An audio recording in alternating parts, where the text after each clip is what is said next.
तो मैं पढ़ तो रही थी हनुमान चालीसा, पर मैं मतलब अंदर से मुझे पता नहीं क्या हो रहा था। फिर मैं ना मंदिर की लास्ट में जब निकली, तो मैं रो के निकली कि मैं तो आपको राखी बांधने आई थी और ये क्या हो गया।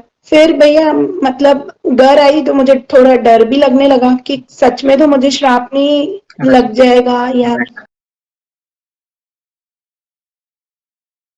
जय श्री राम दोस्तों, कैसे हो आप। हमारी चैनल में आप सभी का स्वागत है। मैं हूं आपका दोस्त जयेश वाघेला, फाउंडर ऑफ धार्मिकस्टोरी.com एंड सीक्रेट मिस्ट्रीज। दोस्तों, आज मैं फिर से एक और इंटरेस्टिंग वीडियो कॉल सेशन लाया हूं। भक्त ऑनलाइन है, उत्सुक है अपना अनुभव शेयर करने के लिए। और वीडियो में आगे बढ़ने से पहले आप सभी को बता दूं कि अगर आप भी हनुमान जी से जुड़ा अपना अनुभव इंस्टाग्राम वीडियो कॉल पर शेयर करना चाहते हैं मुझसे, तो इंस्टाग्राम की लिंक मैंने डिस्क्रिप्शन में दी है, उस पर क्लिक करिए, मुझे फॉलो करिए और मैसेज करिए। मैं जल्द से जल्द आपसे जुड़ूंगा और वीडियो कॉल सेशन शेड्यूल करूंगा। और अगर आप ईमेल के माध्यम से अपना अनुभव शेयर करना चाहते हैं तो हमारा ईमेल आईडी है dharmikstory@gmail.com। तो चलिए आगे बढ़ते हैं आज के इस वीडियो कॉल सेशन में। नमस्कार बहन, जय श्री राम आपको। जय श्री राम भैया। आपका बहुत बहुत स्वागत है आज के इस वीडियो कॉल सेशन में, और धन्यवाद भी जो आप अपना समय निकाल रहे हैं और इनिशिएटिव ले रहे हैं हमारे बालाजी महाराज से जुड़ा अपना अनुभव शेयर करने के लिए। पहला सवाल ये बताइए कि आपका पूरा नाम क्या है, आप कहाँ से बिलोंग करते हैं और क्या करते हैं। नमस्ते जयेश भैया, मेरा पूरा नाम दीपिका राजवानी है। मैं अजमेर से हूँ और अभी मैं एक एमएनसी में काम करती हूँ। बहुत अच्छा लगा जानकर। दूसरा सवाल, आपको तो पता ही है कि ये सेशन हमारे बालाजी महाराज से जुड़ा है, तो उसी से रिलेटेड है। आप ये बताइए कि जीवन में सबसे पहले आप हनुमान जी की शरण में कब गए थे, या कहे तो जीवन के ऐसे कौन से मोड़ पर सबसे पहले आपने पूजा भक्ति शुरू की हनुमान जी की, और कौन से पाठ वगैरह करते थे, आप डिटेल में सारे दर्शकों को बता सकते हैं। भैया सबसे पहले मैं हनुमान जी की शरण में बचपन में गई थी। मतलब हमारे घर के पास में एक शिव मंदिर होता था, उसमें पीछे की साइड ना वो हनुमान जी की मूर्ति होती थी, और मुझे ना वो बहुत अट्रैक्ट करती थी कि मैं जाके उसे टच करूं। और उनसे अलग ही मेरा लगाव था। मैं बातें करती थी वहां पे, मतलब पूरा मंदिर वो पीछे खड़ी हो जाऊंगी जाके, और उनसे मेरी अलग ही कहानियां चलती थी। बट फिर मतलब भैया सबने मना किया। दादी कहती थी कि नहीं पाप पड़ेगा, बालाजी को टच नहीं करते, लड़कियां पूजा नहीं करती बालाजी की, तो फिर वो छूट गया। पर वो कहते हैं ना कि हम भगवान को छोड़ सकते हैं, भगवान हमें नहीं छोड़ता। फिर भैया मतलब लास्ट ईयर काफी परेशानी में थी मैं, तो मुझे किसी ने सजेस्ट किया कि आप बजरंग बाण पढ़ो। ओके। तो तब से मैंने बजरंग बाण करा, मेरी प्रॉब्लम सॉल्व हुई। उसके बाद मतलब वो एक अलग ही रिश्ता बन गया हनुमान जी से। और फिर आपका चैनल उनकी कृपा से दिखा, तो मैं बार बार क्या इग्नोर करती थी। मैं कहती थी ये मतलब लोग ना ज्यादा एग्जैजरेट कर रहे हैं, ऐसा कुछ होता नहीं होगा, मतलब अंधविश्वास है, ये है वो है। बट जब खुद मेरे साथ हुआ ना, तो मतलब मैंने कहा नहीं, एक्सपीरियंस शेयर करना तो बनता है। Thank you. आप अच्छा लगा, आपकी जर्नी बचपन से ही शुरू हुई और प्रभु की कृपा से ही सब हुआ है। और हम चाहते हैं कि चलो आप प्रभु की शरण में तो गए, मगर ऐसे जीवन में कौन से अनुभव घटित हुए हैं जिसमें प्रभु ने आपका कोई असंभव कार्य संभव किया हो, या प्रभु की ऊर्जा को महसूस किया हो, या कोई संकेत मिले हो, या कोई ऐसा कार्य किया हो जिससे आपकी भक्ति और दृढ़ हो गई। तो प्लीज आपके जो भी अनुभव है वन बाय वन सारे दर्शकों को डिटेल में बता सकते हैं। भैया जैसे मैंने बताया, पिछले साल ना मैं काफी परेशान थी, मेरी पर्सनल प्रॉब्लम्स बहुत थी, तो मुझे तब तक कुछ नहीं पता था और मैं बचपन का वो सब भूल भी गई थी। मुझे किसी ने सब सजेस्ट किया कि आप बजरंग बाण पढ़ें। तो भैया आप मानोगे, मतलब तब मैं सच बताऊंगी, बिल्कुल मैंने ना बिल्कुल श्रद्धा से नहीं पढ़ा था। मैंने जैसे दवाई लेते हैं ना कि डॉक्टर ने कह दिया ये दवाई लेनी है तो लेनी है, तो मैंने बजरंग बाण पढ़ना शुरू किया। मुझे कुछ नहीं पता कि बजरंग बाण पढ़ने के कायदे क्या है, पढ़ना चाहिए नहीं पढ़ना चाहिए, उसमें पढ़ रही हूँ, मेरा काम भी हो गया। फिर उसके बाद वो इंसान है तो बस कि ऐसे लगता है ये तो यूं ही हो गया, टाइम था तो हो गया, मतलब इसमें भगवान का कुछ रोल नहीं है। मतलब फिर कभी पाठ पूजा हो रही है, कभी नहीं हो रही, कभी हो रही है, कभी नहीं हो रही। फिर दिसंबर से, मतलब पिछले 22 के दिसंबर से लेके अभी मार्च तक पूजा पाठ सब कुछ बंद कर दिया कि कुछ नहीं होता, भगवान कुछ नहीं है। अगर होते तो मैं इतनी तकलीफ में नहीं होती, मतलब ये। फिर भैया डिप्रेशन भी डायग्नोस हो गया। फिर मतलब डिप्रेशन लो लेवल से मॉडरेट लेवल तक पहुंच गया। जॉब में चैलेंजेस, पर्सनल लाइफ में चैलेंजेस, कोई साथ नहीं दे रहा। तो और है ना कहीं से भैया संकेत मिले जा रहे हैं कि आपके इष्ट हनुमान जी हैं, आप उनकी पूजा करो, आप उनकी मतलब शरण में जाओ ये, पर मन में मेरी जिद कि मैंने तो हनुमान चालीसा पढ़ी थी, बजरंग बाण पढ़ा था, फिर मेरे साथ ऐसा क्यों हुआ? तो ठीक है, मतलब नहीं किया। पर वो कहते हैं ना कि वो भगवान किसी ना किसी रूप में आ के, भैया हर कोई आसपास जिससे बात करो हनुमान चालीसा पढ़ ले, ये कर ले, इत्ते पाठ कर ले, उत्ते पाठ कर ले, मतलब वो चले ही जा रहा था। तो मुझे लगा कि ठीक है, उन्होंने हार नहीं मानी मुझ पे, तो फिर मैंने मतलब स्टार्ट तो ऐसे ही किया एक पार्ट से। वो भी भैया मैं आपको बताऊं, अप्रैल से स्टार्ट किया इस साल। मतलब 7 अप्रैल से स्टार्ट किया, और तब भी भैया इतनी श्रद्धा से नहीं किया, मतलब वो ही दवाई समझ के कि ठीक है कर रहे हैं। फिर सडनली आपके वीडियोस ना फेब से ही दिखना शुरू हो गए थे, पर मैं देखती नहीं थी कभी। मैं सोचती थी नहीं, ओवर एग्जैजरेटेड है और कौन इतने लंबे वीडियो सुनेगा। बट भैया अप्रैल में पता नहीं सडनली, मतलब जब से मैंने हनुमान चालीसा पढ़ना चालू किया, पता नहीं क्या हुआ कि मैंने ना आपके मतलब देखना शुरू किए। और भैया आपके वीडियोस, मतलब जो आप अच्छा काम कर रहे हो ना, वो भैया आप ना हमारे जैसे लोगों के लिए बहुत अच्छा काम कर रहे हो, जो हिम्मत हार चुके हैं। तो मैं देखती गई, उसमें एक्सपीरियंसेस सुनती गई, तो मुझे लगा कि इन सब के साथ हो सकता है तो मेरे साथ भी हो सकता है। तो फिर मतलब थोड़ा अप्रोच पॉजिटिव होना शुरू किया। फिर भैया मैंने बिना डॉक्टर को कंसल्ट किए अपनी डिप्रेशन की दवाइयां खुद ही बंद कर दी। मतलब मैं मतलब ऐसा करना नहीं चाहिए, पर वो मेरी श्रद्धा थी। मुझे लगा अब सबको आप संभाल लेते हो तो मुझे भी संभाल लोगे। तो और फिर भैया मतलब मैंने एक और यूट्यूब चैनल पे देखा था कि मतलब वो कहते हैं कि आप भगवान से कुछ मांगो मत, आप कहो कि जो आप देना चाहते हो वो मैं स्वीकार करती हूँ। क्योंकि क्या पता कि हम तो कम मांग रहे हो, वो हमें बहुत ज्यादा देना चाहते हो। तो मैंने ना फिर मांगना वांगना सब छोड़ दिया कि आप ऐसा कर दो वैसा कर दो, और मेरे मन में धीरे धीरे संतुष्टि आती गई कि अगर मिल रहा है तो बहुत बढ़िया, और अगर नहीं मिल रहा तो उससे भी ज्यादा बढ़िया, क्योंकि वो उससे कुछ बेटर देना चाह रहे हैं। पर भैया मतलब जो अप्रैल से मैंने अभी तक चालू किया है ना, मतलब मेरा फेथ ना बड़ा ही है, और मेरा ना जैसे लगाव होने लगा है। पहले जैसे मैं दवाई समझती थी ना, अब वो दवाई नहीं है, अब वो ऐसा है कि दिन में चाहे मैं सोने से पहले पाठ करूं, चाहे ऑफिस के बीच में मुझे टाइम नहीं मिल रहा, सोने से पहले पाठ करूं, कभी भी करूं, सुबह जल्दी उठ के करूं, पर मुझे करना ही है। मतलब वो ऐसा होता है कि जैसे ना ऐसा लगता है कि आज उनसे मिलना नहीं होगा, वैसे टाइप की फीलिंग आती है। तो वो सही रहता है। और फिर भैया मतलब मेरा जो एक मेजर अनुभव रहे, मेरे एक ही दिन में 2 अनुभव हुए। एक्चुअली भैया क्या हुआ, मैं ना बहुत परेशान चल रही थी मेरी जॉब से भी, और मेरे हेल्थ इश्यूज भी हो रहे थे। मतलब मेरे ना पीरियड्स बहुत इरेगुलर हो गए थे, और वो ठीक ही मतलब 15 डेज मुझे ब्लीडिंग रही थी। तो 15 डेज में बहुत चिड़चिड़ी ये वो, तब आप हनुमान जी का पाठ भी नहीं कर सकते, कुछ भी नहीं कर सकते। और मैं ना फिर से मतलब वो शक जो होता है वो फिर से आ गया कि मैं तो पढ़ रही हूँ, मेरे साथ ऐसा क्यों हो रहा है। तो फिर डायग्नोस हुआ, तो यूट्रस में एक गांठ आई थी। तो भैया मतलब गांठ आई, सब कुछ हो गया, मैं बहुत डर गई थी क्योंकि मेरा आज से पहले कभी कोई ऑपरेशन नहीं हुआ था। और इस गांठ का भैया मुझे दिसंबर से पता था, पर कभी मतलब मैं पता नहीं कैसे भूल गई, कैसे मुझे याद नहीं रहा।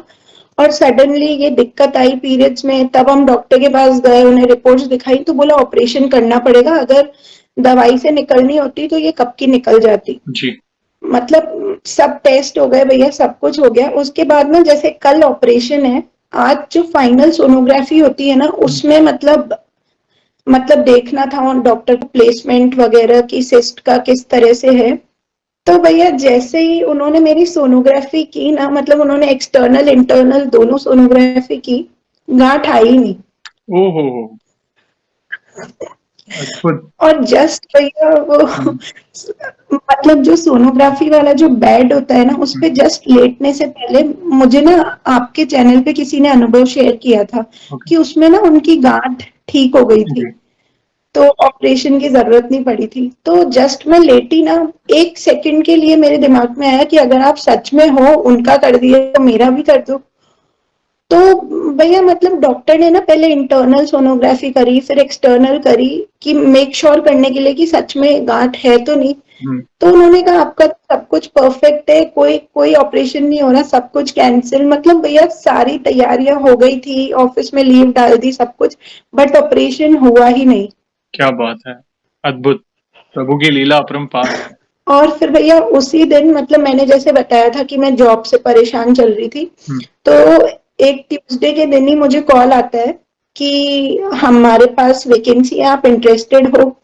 फिर एक ट्यूसडे को ही मेरा इंटरव्यू होता है, और जिस दिन ये मेरे गांठ का मतलब पता चला ना कि गांठ नहीं है, उसी दिन मेरा कंफर्मेशन आ जाता है कि आपकी ज्वाइनिंग ये है, हम आपको इतना पे करेंगे और सब कुछ। तो मतलब दो चीजों से जिससे मैं मेजरली परेशान थी, दोनों एक ही दिन पे सही हो गई। प्रभु की लीला अपरंपार है। बड़े बड़े असंभव कार्य संभव हो जाते हैं जब उनकी कृपा होती है, और आपके केस में तो अद्भुत लीला हुई है। आज कई महिला भक्तों को बड़ी इंस्पिरेशन मिलने वाली है आपके इस वाले अनुभव को देखने के बाद, जब मेडिकल चैलेंज आया, क्योंकि ये प्रॉब्लम अनगिनत महिला भक्त फेस कर रही है, और उसी वजह से वे अपना कॉन्फिडेंस उनका लो हो जाता है। दिमाग में गलत विचार आने शुरू हो जाता है कि क्या होगा, सब सही होगा कि नहीं, क्योंकि वो सर्जरी भी सीवियर होती है, अगर वो सर्जरी सिस्ट वाली होती भी है तो।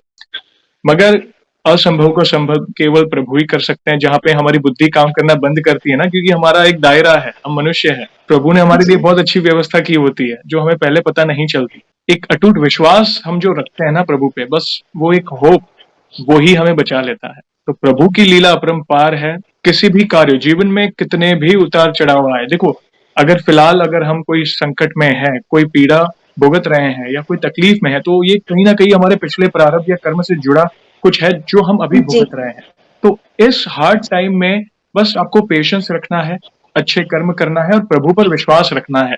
वे आपको उस पीड़ा से कब बाहर निकालेंगे आपको पता भी नहीं चलेगा। जब वो प्रॉब्लम आपको शुरू हुई, प्लस आपका विश्वास ऊपर नीचे हो रहा था, लोगों के अनुभव देखने के बाद भी आपको लग रहा था अरे ये तो ओवर हाइप है, अंधविश्वास है, होता है, ह्यूमन टेंडेंसी है, घोर कलयुग है, इंटरनेट जगत में काफी ऐसी चीज है जो गलत भी फैलाई जा रही है। मगर कहते नहीं, प्रभु की कृपा है कि भक्त जब आता है, अनुभव शेयर करता है, वो सही लोगों तक पहुंच रहे हैं। बस यही हमारा काम सार्थक हो रहा है प्रभु की कृपा से। तो बहुत इंस्पिरेशनल अनुभव आपने ये वाला जो शेयर किया, साथ ही आपके जॉब से जुड़ा चैलेंज भी सॉल्व हुआ, बड़ा अच्छा लगा। बहन, हम और भी अनुभव सुनना चाहेंगे, जो भी और भी कोई अनुभव हो तो प्लीज डिटेल में शेयर करें। भैया जैसे मैंने आपको जॉब का बताया, तो मेरा जॉब का भी क्या था कि मैं ना फेब से परेशान चल रही थी, पर मुझे कुछ दिख ही नहीं रहा था, क्या करूं क्या नहीं करूं। और लास्ट में तो भैया ऐसी बात आ गई थी कि मतलब मेरी कंपनी ने बोनस के लिए मना कर दिया था कि हम आपको बोनस नहीं देंगे। तो मैंने कहा यार पैसों की भी जरूरत है और अब बोनस भी नहीं मिलेगा, ये क्या मतलब बात होती है। मोटिवेशन नहीं था, परेशानी भी थी। मैंने फुल ट्राई किया, मतलब कि कैसे ना कैसे उन्हें कन्विंस करूं, पर नहीं मिला। उस बीच ये जॉब ऑफर मेरे पास आया, और भैया मैं बता नहीं सकती कि मतलब मेरी सैलरी ही बढ़ा दी। मतलब मैं कहाँ कुछ छोटे अमाउंट के लिए लड़ रही थी। ओके। और उन्होंने कहा मतलब कि तू इतना परेशान मत हो, तेरे लिए मैंने कुछ बेटर सोच रखा है। क्योंकि भैया अगर वो अमाउंट छोटा सा मुझे मिल जाता ना, तो मैं जॉब चेंज का सोचती ही नहीं।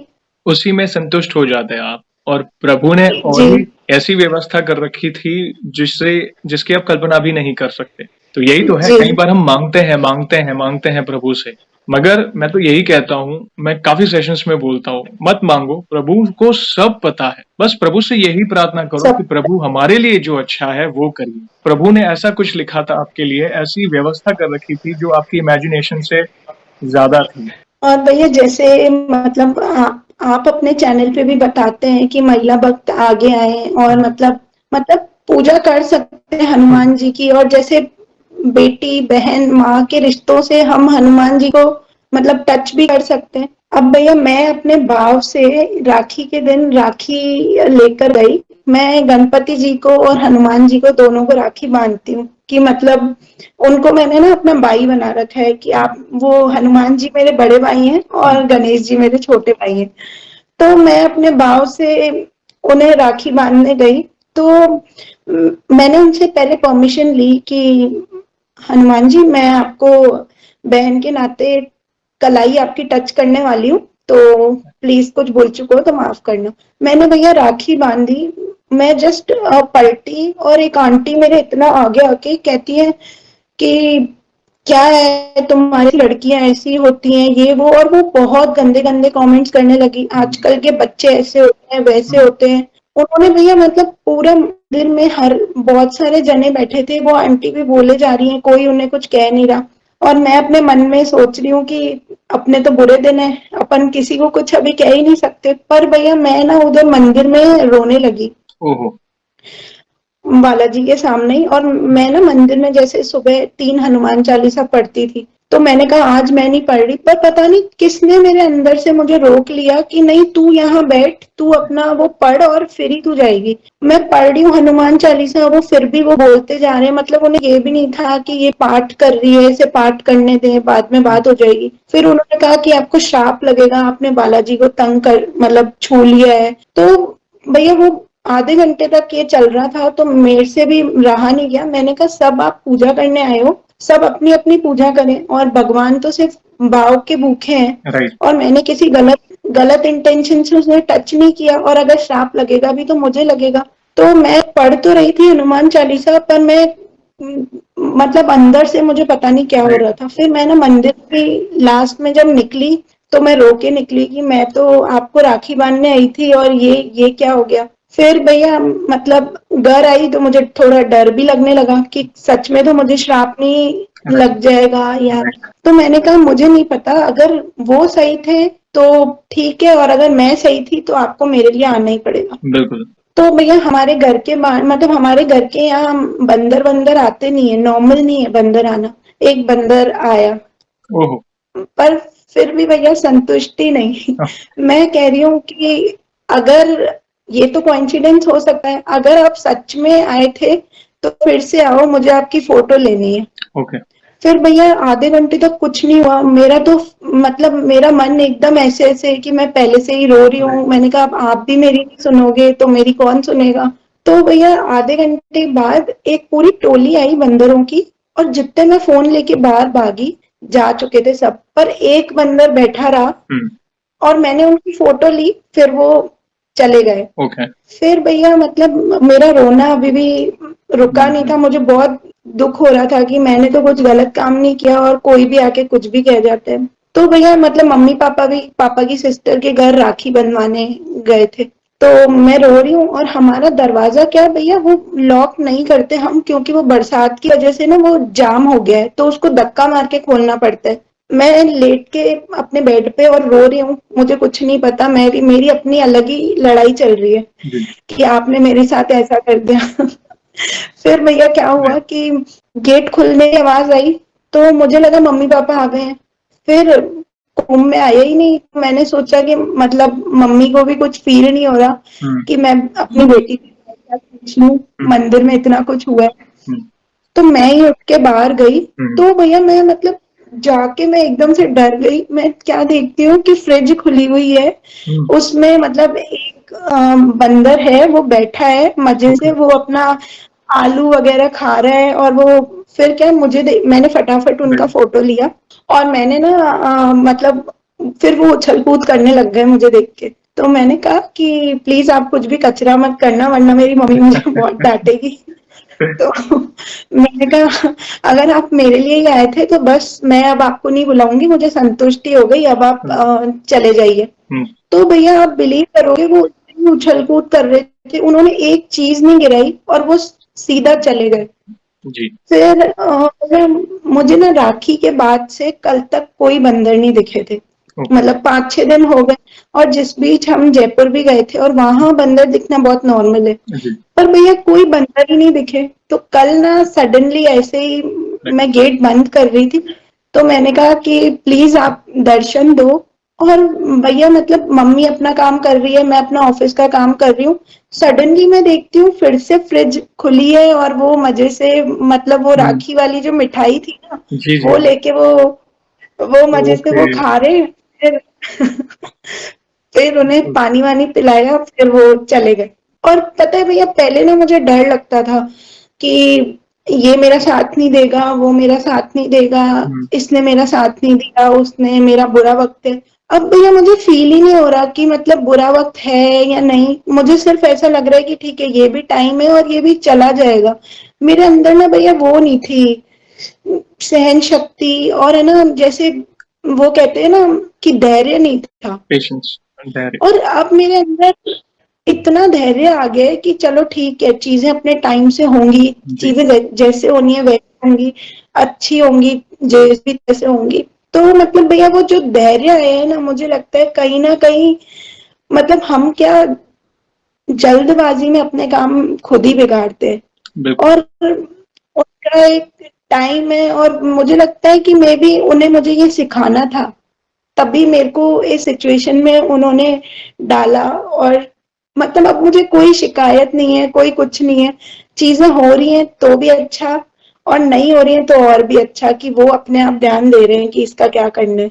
अद्भुत लीला, अद्भुत लीला। फिर से ये अनुभवी बहन, मतलब मन प्रफुल्लित हो गया कि कैसे प्रभु अपने भक्त को निराश नहीं देख सकते। नहीं। पता है, यहाँ पे आपने एक बहुत इंपॉर्टेंट चीज शेयर की जिसके लिए मैं अपने कुछ विचार रखना चाहूंगा कि होता है, समाज है और हनुमान जी बाल ब्रह्मचारी है, तो लोग बातें करते हैं, कहते हैं ना, कहीं कुछ तो लोग कहेंगे, लोगों का काम है कहना। और हाल ही में मैंने रिसेंटली वृंदावन के प्रेमानंद जी महाराज का एक सत्संग सुना था जिसमें वे Q&A करते हैं, मतलब एकांतिक भक्ति में कोई भक्त आते हैं और वे उनके सवालों के जवाब देते हैं, उत्तर देते हैं। तो वहां पे एक महिला भक्ति जो वे हनुमान लल्ला की सेवा करती है, तो कहीं ना कहीं आप जैसी दुविधा में थी वे, तो उन्होंने यही कहा, देखो, हनुमान जी के सामने आप किस भाव की भक्ति करते हो वो महत्व रखता है। आप संबंध बनाए हो, कोई भाई का बनाता है, कोई पिता का बनाता है, कोई गुरु का बनाता है। तो हनुमान जी की कृपा पाना एक होता है सिद्धि वाला मार्ग, जहाँ पे कड़क नियम का पालन करना पड़ता है, मतलब वज्र के समान हमारे हनुमान जी की सिद्धि, मतलब एक मार्ग वो होता है। और एक मार्ग होता है जी प्रभु की कृपा पाने का, प्रेम वाला मार्ग, स्नेह वाला मार्ग, जहाँ पे बस वो एक ऐसा मार्ग है, वो स्वतंत्र मार्ग, जहाँ पे सच्चे भाव से भक्ति की जाती है। और भला प्रभु अपने भक्तों में क्यों भेदभाव करेंगे, क्योंकि देखो हनुमान जी की भी माँ थी ना, अंजनी, अंजनी माता, जी ठीक है, वे भी तो माता सीता को सेवा में रहता ही है ना, श्री राम जी सीता माँ की। तो ये ज्यादा भ्रम में ना पड़ो, बोलने वाले बोलेंगे, मगर आपके भाव क्या है। देखो हम तो ईश्वर के ही अंश हैं, शरीर से स्त्री और पुरुष है ना, बाकी उस अंश के आधार पर आप प्रभु भक्ति करो, वे आपकी भक्ति जरूर स्वीकारेंगे। आज हनुमान जी को अनगिनत महिला भक्त उन्होंने अपने हनुमान जी को भाई बनाया है। कई बुजुर्ग महिला भक्त उन्हें हनुमान लल्ला, जैसे लड्डू गोपाल की सेवा करती हैं, वैसे हनुमान लल्ला की सेवा करती हैं। तो भला वज्र के समान अंगों वाले, लंका दहन करने वाले, उनकी माँ उनको पुकारेगी तो कैसे आएंगे, तो लाड़ से ही आएंगे, लल्ला आ जाओ, जी उनकी माँ को अम्मा ही बुलाएंगे ना। तो वो है जी प्रेम, जी स्नेह वाला भाव जो स्वतंत्र है। वहां पे कोई नियम कानून नहीं लगता, बस सच्चे भाव, पवित्र मन, सरल भक्ति, ज्यादा ना सोचो। कुछ चीजें समाज की अनसुनी भी करनी जरूरी है, नहीं तो पागल हो जाओगे।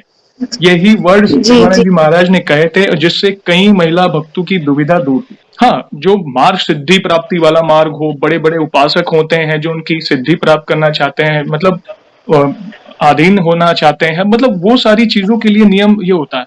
मगर प्रेम वाला मार्ग है, हाँ अभी जैसे आदि शक्ति है, कालिका माँ है, और जैसे अलग अलग देवियां हैं जो मतलब वो रूप उन्होंने धरा था, तो उनकी भी सिद्धियां, उनके भक्त जो नियम से चलते हैं सिद्धि प्राप्ति के लिए लगते हैं। मगर आप प्रेम से अम्मा बोलोगे तो भी तो वे आपको स्नेह करेंगी ना, वे आपको गोद में दुलार करेंगी। जी तो यही चीज है, जी ये कॉन्सेप्ट को लोग अगर समझ जाए ना, तो सारे सवालों के जवाब आपकी आप ही के पास है, मैं तो कहता हूँ। मतलब इसमें ज्यादा सोचना नहीं, हर एक के दिमाग अलग अलग है, हर एक के विचार अलग अलग है। आप बस किस भाव से भजो। जैसे आप राम दरबार है, अगर आपके घर में राम दरबार की मूर्ति है, हम लोग कहते हैं कि भाई हनुमान जी की सेवा महिलाएं नहीं कर सकती, राम जी की कर सकती है। राम जी के चरणों में हनुमान जी होते हैं, तो क्या हनुमान जी को आप अलग निकालेंगे, क्या अलग कर देंगे? नहीं कर देंगे। आप साथ में ही जी उनकी सेवा करेंगी, साथ में ही उनको अभिषेक करेंगे, साथ में ही उनको भोग लगाएंगे। तो ये प्रेम भाव वाला मार्ग है। आप बस सच्चे हृदय से उनकी भक्ति करो, वे आपकी भक्ति जरूर स्वीकारेंगे। बहुत इंपॉर्टेंट पॉइंट रखा है। देखो, आप दुविधा में थे, मगर अंदर कहीं ना कहीं आपको एक था कि प्रभु है, वो पाठ करवाना चाहते थे। आपने वो जी एक अंदर से तड़प थी आपके अंदर, और आप भाग्यशाली जी हो कि आपके अंदर वो तड़प थी, क्योंकि ये हर एक के अंदर नहीं होता है। तो प्रभु ने पता नहीं किसी रूप में आके, नारायण मिल जाएगा तो वो एक किसी न किसी रूप में आके किसी के माध्यम से आपके सवालों के जवाब दे देंगे, या वो अपनी उपस्थिति का आपको प्रेजेंस फील कराएंगे। तो बहुत इंपॉर्टेंट पॉइंट रखा, धन्यवाद आपका। ये बहुत प्यारा अनुभव था जो सारे दर्शक की आई ओपनिंग करेगा। और भी कोई अनुभव हो तो प्लीज शेयर करें बहन। भैया, एक छोटा सा अनुभव मैं बताना भूल गई थी। जी जी बोलिए। भैया, क्या हुआ कि मैं ना आपका चैनल, मतलब जब से फिर मिलो, कंटिन्यूअसली देखती हूँ वीडियो। तो एक बार ना मैंने कहा कि इसमें तो सब लोग सिंगल ही अपने वीडियोस बता रहे हैं, मेरे सामने कोई ऐसा वीडियो आए जिसमें कोई कपल हो तो मैं समझूंगी कि मैं सही ट्रैक पे हूँ। और भैया, आप मानोगे, कंटिन्यू कपल्स के वीडियो दिखे मुझे। और एक तो वो बड़ौदा वाला कपल है जिन्होंने अपने 2 वीडियो शेयर, 2 जी, 2 एक्सपीरियंसेस। बार आए थे भाई। जी जी। फिर भैया, एक आंटी है, उन्होंने ना, मतलब वीडियो कॉल पे नहीं, उन्होंने स्टोरी के जरिए अपना शेयर किया था। जी। तो एक दिन मैंने कहा हनुमान जी को कि अब भैया, किसी भी तरह से पॉसिबल नहीं है कि आपके चैनल में अजमेर का नाम आए ही आए। ओके। इतने सारे शहर हैं, मतलब राइट इंडिया में, पॉसिबल नहीं है। राइट। बट मैंने कहा कि अगर आपके चैनल में किसी भी स्टोरी में अजमेर का नाम आता है ना, तो मैं समझ जाऊंगी कि मेरी प्रॉब्लम्स बहुत जल्दी जाने वाली है। हम्म। और भैया, मतलब मैं वो स्टोरी नॉर्मली सुन रही हूँ, वो उसमें बता रही थी कि उनके हस्बैंड को बहुत सुसाइडल हो गए थे, जॉब से परेशान थे। ओके, वो वाला। Right right right.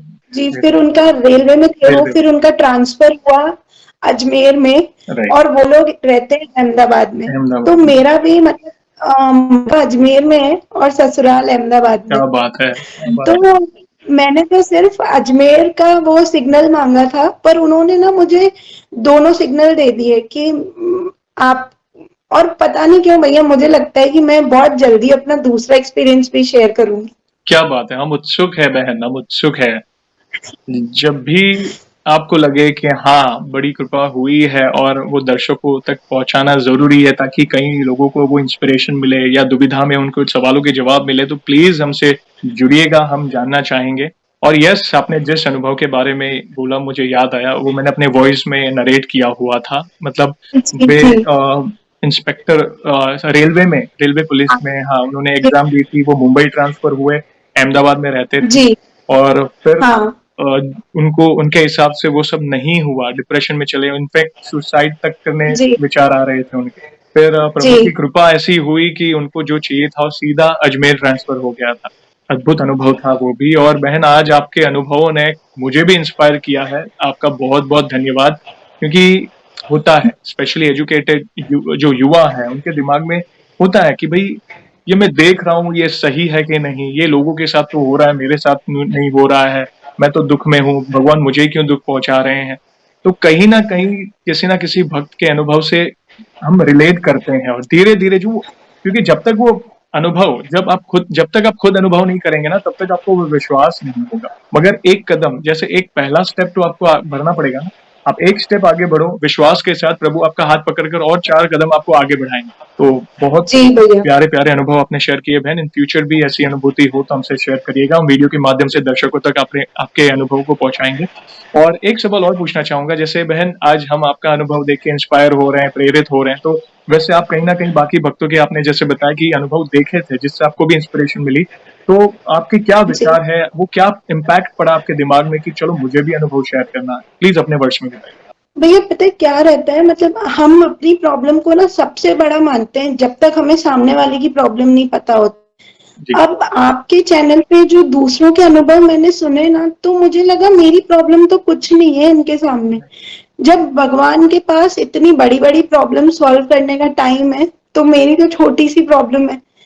तो मतलब भैया, उससे ना एक मोटिवेशन मिलता है। मतलब हम क्या अपनी प्रॉब्लम को बहुत बड़ा मान लेते हैं और सोचते हैं इसका कोई सोल्यूशन नहीं है, पर जब हम देखते हैं ना कि उसको सोल्यूशन मिल गया, तो हम सोचते हैं कि कहीं ना कहीं हमारी भक्ति भी गहरी होती है। बिल्कुल। जैसे भैया मुझे देख के ना मेरी मम्मी की भी भक्ति, मतलब ठीक है, वो भी अब हनुमान चालीसा का पाठ करती हैं। क्या उस बात दिन वो मंदिर में वहां पर लोगों ने मुझसे बदतमीजी की, तो मम्मी ने उन्हें बोल दिया ये मेरा बेटा है, मैं तो इसे रोज हाथ लगाती हूँ क्या और इसने ही हमें लेडीज जेंट्स बनाया है। तो मतलब उनके अंदर मैं देखती हूँ कि मतलब जो विश्वास है ना उनका, मतलब उनका एक अलग ही लेवल का विश्वास हो चुका है। क्या बात है। तो मतलब भैया इंस्पायर होते हैं हम दूसरों की स्टोरीज से। धन्यवाद।